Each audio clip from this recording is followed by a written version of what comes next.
In this video, we're continuing on with our SHA-256 GoLang implementation, and this is the compression step. So just a quick review, we did input and pre-processing last video, input, message block construction, message schedule construction, and then in this video, we're looking at compression. So we're looking at the initialization of working variables, the computation of temporary words and mutation of working variables, and then we're looking at integrating and computing, so computing and integrating the computed variables and the mutated working variables with the initial values. So just pulling up the NIST specification again, now we're looking at this compression step. So first thing we're doing is initializing the 8 working variables, A to H, and then the next thing we're doing is we're looping through all of the words in our message schedule, our passive message schedule. We're constructing 2 temporary words using some more logical functions.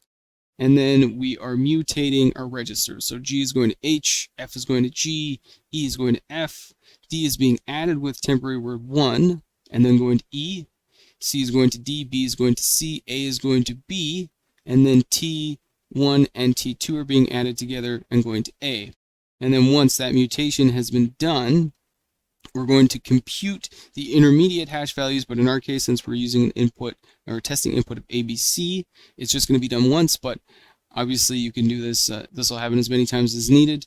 And then once those variables are computed, they are passed back to the main function, and either they're passed back into compression again in the next round with the next message schedule, or they are concatenated and spit out as the final value.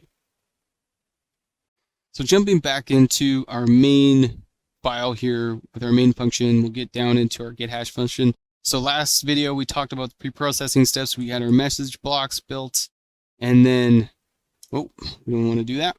And then we did our message schedules. So in this step, we need to, our compression step, first we need to initialize our values, and then we need to compress our message schedule. So let's go ahead and jump to definition on our compression function here. And here we go. So we have our message schedule being passed in, and our chaining values, or our initial values, are our chaining values.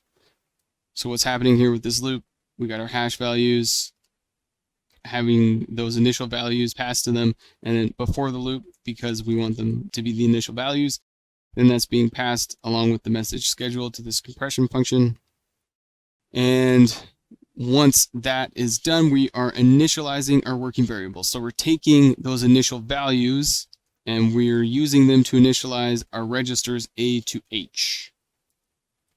And once those are initialized, we're jumping into our loop here to calculate our temporary words and then mutate our registers. So this temp word 1, we have H from our initial register being added to the result of the big sigma 1 logical function being passed the register E. So we can just do a quick jump to definition to have a look at that. So with big sigma 1, we're doing a rotate right 6, XORed with a rotate right 11, XORed with a rotate right 25. And then that result is being added to the choice logical function. And this one's a little bit different. We're having 3 values passed in E, F, and G. Just have a look at that one really quick. And so what's happening with this one is we're doing an if X, then Y, otherwise Z. And you can have a look and see how that's working here. So we're having X ANDed with Y, and then we're taking the XOR of that and we're doing the not of X ANDed with Z.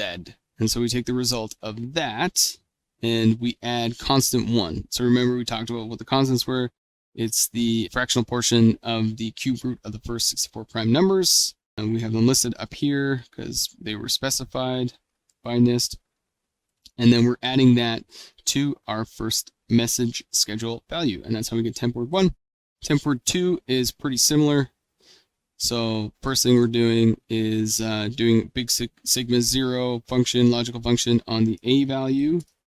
Big sigma 0, we're doing a rotate 2, XORing with a rotate 13, rotate right, I should say, XORing with a rotate right 22.